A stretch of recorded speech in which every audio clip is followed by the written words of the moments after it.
Vince, can you hear the audio? He's got his finger, We're good. his hand up. We're good. Thank you. Okay.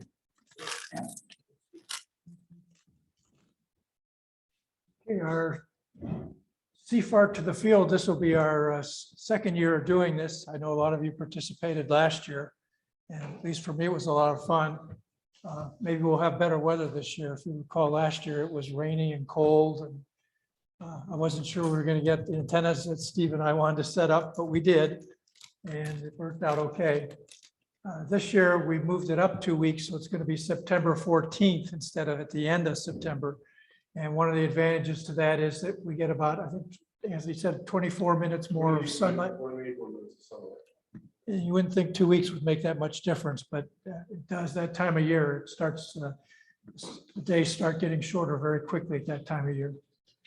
The link is on the webpage, but this is the link for the slideshow, so you can access all the materials in here. Yeah, and I think that link was in our newsletter too, isn't it, Anthony? So if you have the newsletter that came out a few days ago, you can get into that. These are the resources, so if you win the slideshow, you have to go all the way there, but we'll talk about these today. Yeah, you can link to all those. Again, it's going to be September 14th. It's going to be from 4:30 to 7:30. That's local time. Members of the club will go out, of course, use the various summit metro parks, and home stations will also be able to work with people in the park. We've reached out to other clubs in the area, so we hope we'll have participation not only from people in CFARC, but also from other clubs as well. And remember, if you cannot go out in the field, you can still operate from home. Yeah, and please do, because that's what makes it fun, is working other people.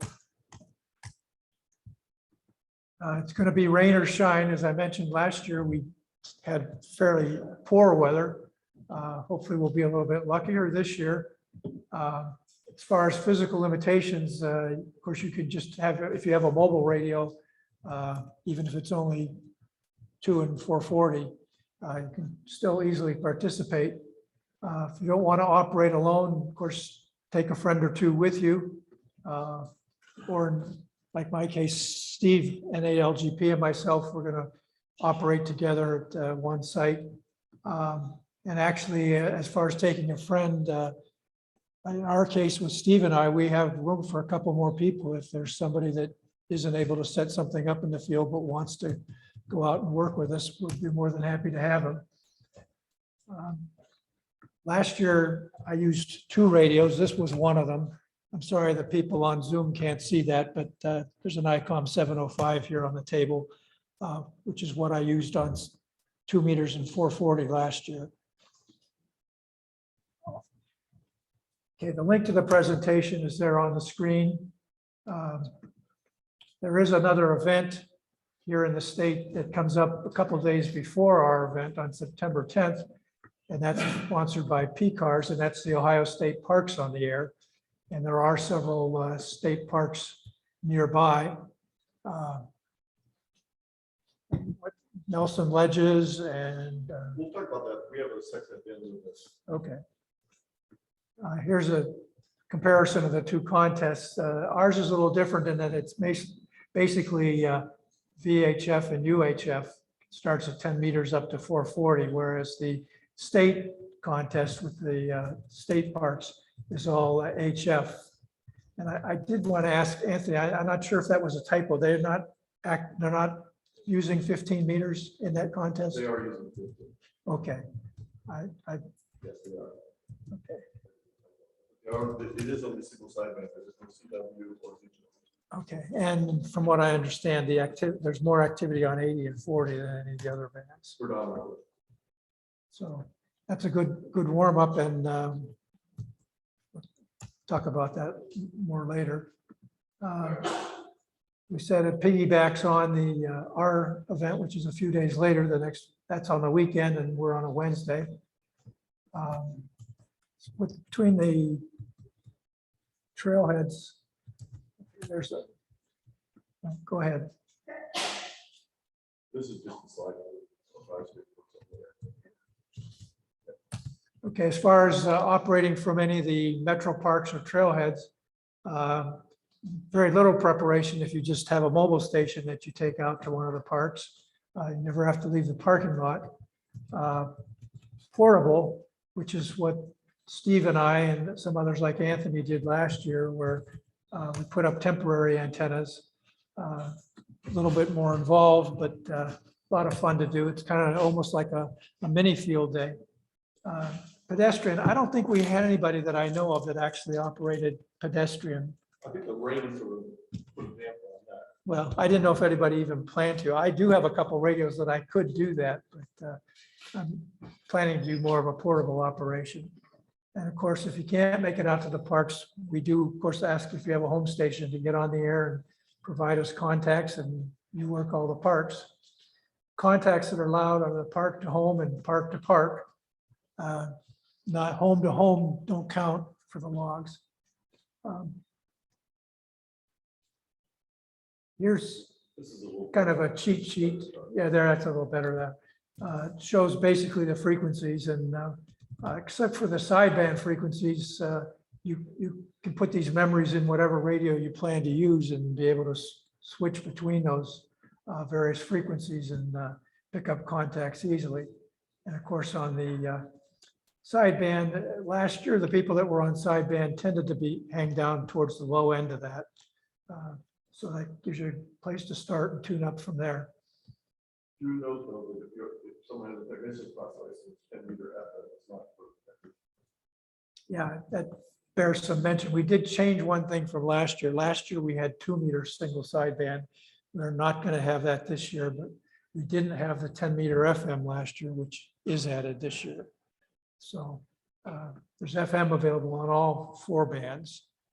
And I know, I can't forget the radio model. I know there's a couple out there that actually work those 4 bands on FM. Yates 8900, TYP 8900 have all 4 of those things.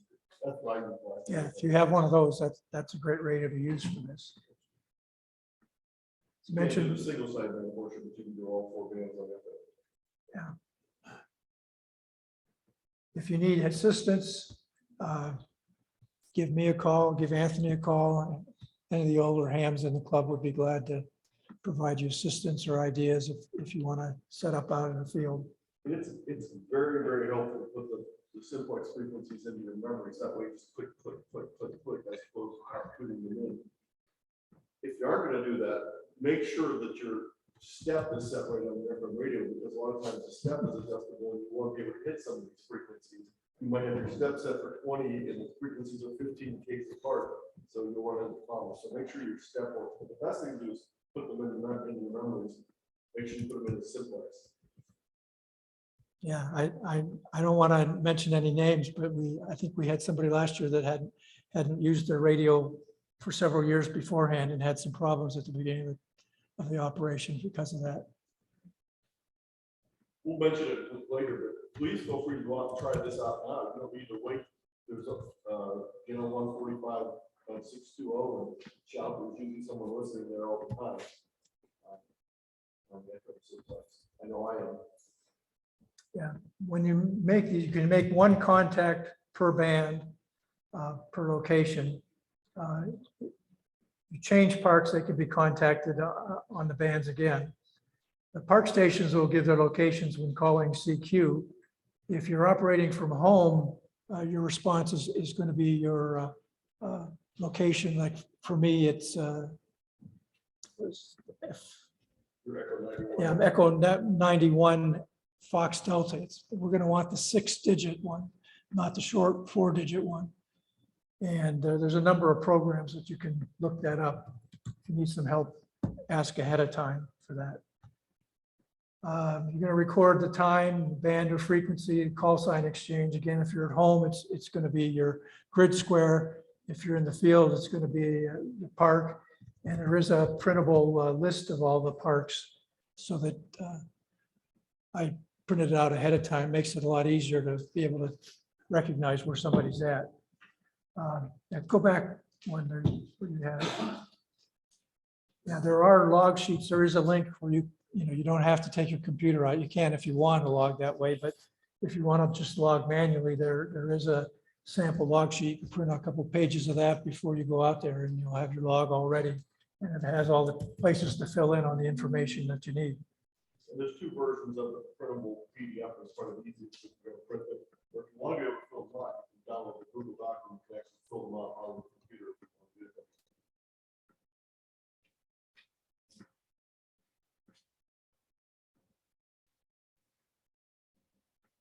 Okay, there's two places you can operate, and this list that you see off to the right is available in the links. And you can, of course, there's a number of parks, but there's also bike and hike trailheads, which are also eligible for that. And Here's a cool list. yeah, I think Anthony has one of those trailheads that's almost walking distance from his house. I could actually walk with 3. in one park. Yeah, they are all listed on that PDF that you can print out. And this is just, there's 3 columns, but they're just in different order. One's in alphabetical order by abbreviation, one's by type. So all the parks are at the top and all the trailheads are in separate columns. There's another one sort of like parking. And when you're logging, probably the easiest thing to do is you put down the abbreviation for it, so it pulls them out. Yeah, So it's helpful that you know your abbreviation, so you can tell people your abbreviation. That way don't need to worry about the name. yeah, you can see he's got the 2-letter abbreviations there that you'll use. So like last year I was in Hampton Hills, so just hotel. Jim and Steve are gonna be there this year. If you're mobile between one park and another, you cannot participate. So you gotta wait till you get to the 20 parks. But you can non-park and you can work on the parks if you want to. Yeah. We said home stations, but mobile stations are fine too. So if you're mobile, most people tend to go to a park. We've already, One park to another, I can raise another Yep. park in the process. yeah, I think we talked about what's on there. There's of course a map in the materials that you can pull down, show the various sites. Types of portable operations. I don't know if we're going to go through all of those. No, just, you can operate from your vehicle with everything self-contained. You can put an antenna outside the vehicle. You go to a park shelter and set up a big antenna and plug everything on. Generator. Yeah, and we've mentioned that we still have that program that, as far as not just this night, but you can operate from the parks at any time and make contacts. And if you, I think you have to have 14 contacts and you can get a certificate. So when you go out this time for this exercise, you can use that maybe to go out some other times. I've done that sometimes, and I've gone on the our repeater and announced that I was doing that. Sometimes called some of the people here locally to let them know I was going to be out there. Parking lot is a good place, especially if the weather's bad, because it's not muddy. Find a safe spot, high spot, hopefully a little higher than Anthony is here. 3 feet helps a little That bit, was a nice spot there. but he wasn't high enough to have to worry about power lines anyway in that situation. One thing here, we've told the park that when we're operating, we're not going to use the trees for support structures. So don't throw a rope up in a tree. If somebody from the parks comes by and sees you doing that, they might not like our operating out in the parks.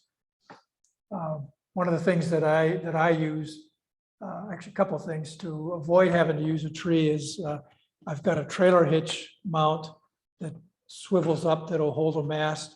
And I also have a drive-on that'll hold a mast, to drive on with your car to hold up. So things like that work well. And they won't upset the park because you're not using their trees or interfering with anything. I did a bunch of wrong ones. Little holes here at my park. I put buttons around it, scratch it, to be able to do it.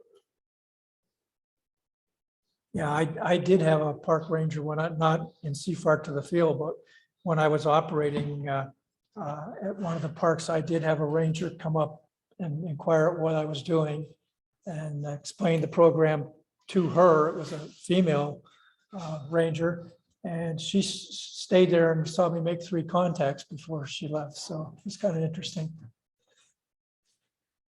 Is there a handout provided that we can give to visitors that might explain Yeah, better? that should be one of the resources here. It's all, but there will be one before the. As we've talked about the exchange, the park station will give their call sign and the abbreviation for the park they're in. The parks don't need to give, park operators don't need to give their grid square. People at home, you will use your 6-digit grid square. And so look that up before the contest. And there's a sample QSO there with the giving the call sign and park, and then return the home station giving their grid square and their call sign. So it's fairly simple exchange. There's a sample of the log. Actually, that's part of Anthony's log from last year. Please use UTC time in the law. Yeah, that would make it for all do the same thing. And again, you can print it out, and that's what I did. I didn't actually use a computer for logging. So these are all links that help you find your grid square. So there's a lot of different ways, there's a lot of different websites you can go to find your grid square. There's phone apps, there's Android and iOS apps. There's more here. So there's Actually, on my phone, I've got two different Apple apps that both do it. So, but you need the 6 digits. So everyone here is going to be an Echo 91, and one is further south would be an Echo 90. I'm sorry, EN90. But then you need that second set of digits, that third set of digits. Where that resolution is about 2 by 3 miles, so you can move a little bit and suddenly find yourself in another grid. So like the field day site, this Echo November 91 Hotel Echo.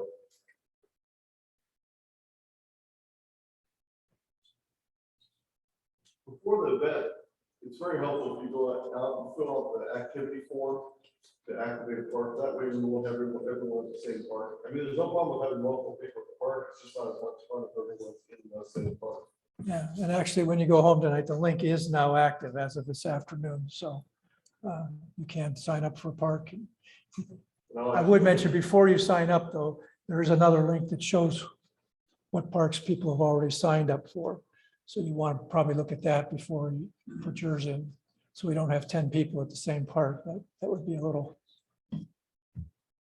There is a mailing list for the summer parks on here, that you can use that and email people.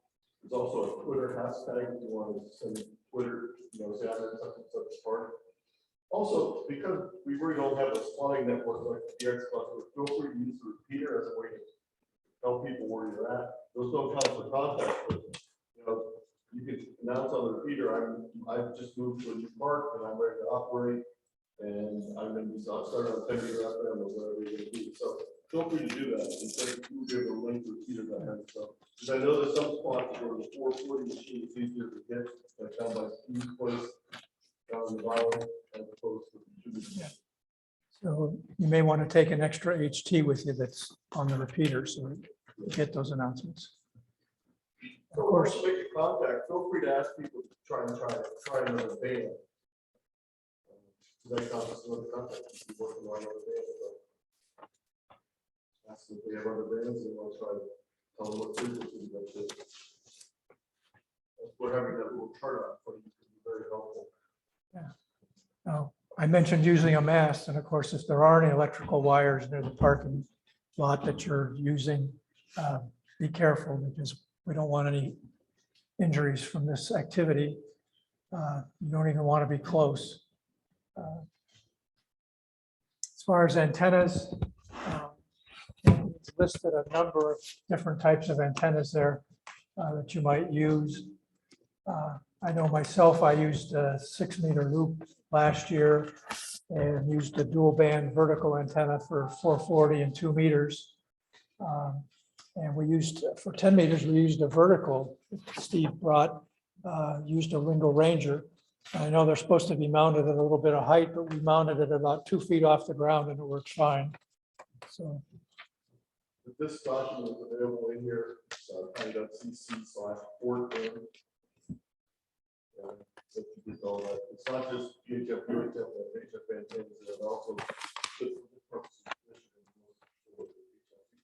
of mission. Simple one you can build out. So twin lead is a J pole. You want to use that with your HT or with a mobile, that would be able to have a very inexpensive antenna. As Jim said, any vertical you might use at home could be used in the field. Yeah, and of course, what's nice about the Ringo is I didn't have to lay out any radials for it. So particularly since we weren't working on other HF bands besides 10 meters, the Ringo was a perfect antenna to use for that. I have some information in here. I'm using, I think it's using a handle that increases signal, but again, it's not the best. If you have a mobile radio, you can get a lot better signal off.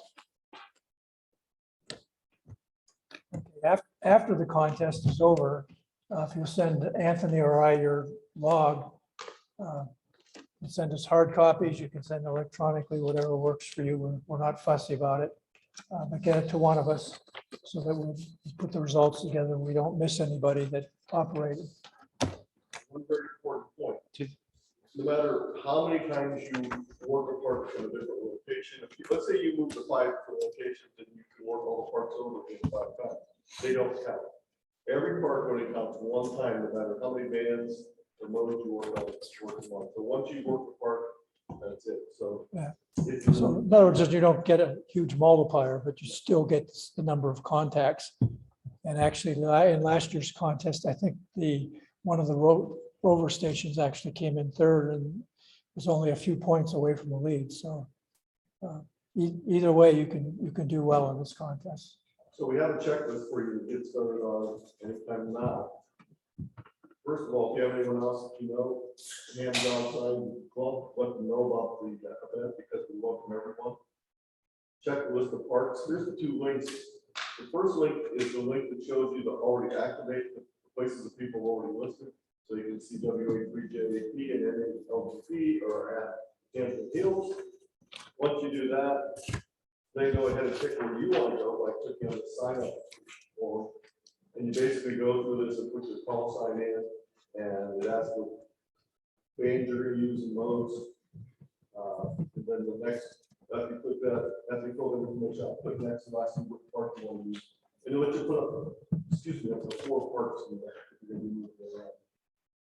Yeah, and if you're doing like Steve and I, we're going to the same park, put in information for both calls Yes. so that it shows. Question. Yes. If I brought, say, if I brought Jeff, guest operator, Mhm. if he operated within my vehicle on my operating station, does he use his own call sign and his own log, or is he part of the line? Or how do you do that? Actually, we don't have a rule either way. If he wants to use your call, fine, but if he wants to make contacts using his own call, that's fine too. The Just advantage of having used keep a those separate all log. means that all the other people get one more person to work in that part. So they could work 3 people in that part instead of 2. Yeah. You have someone that's working with you that's on a license, you're the control operator, of course. Yeah. But last year when Steve and I operated together, we used both calls. So provided more contacts, hopefully more fun. So choose what equipment you're going to use, try it out ahead of time, set everything up and try it out.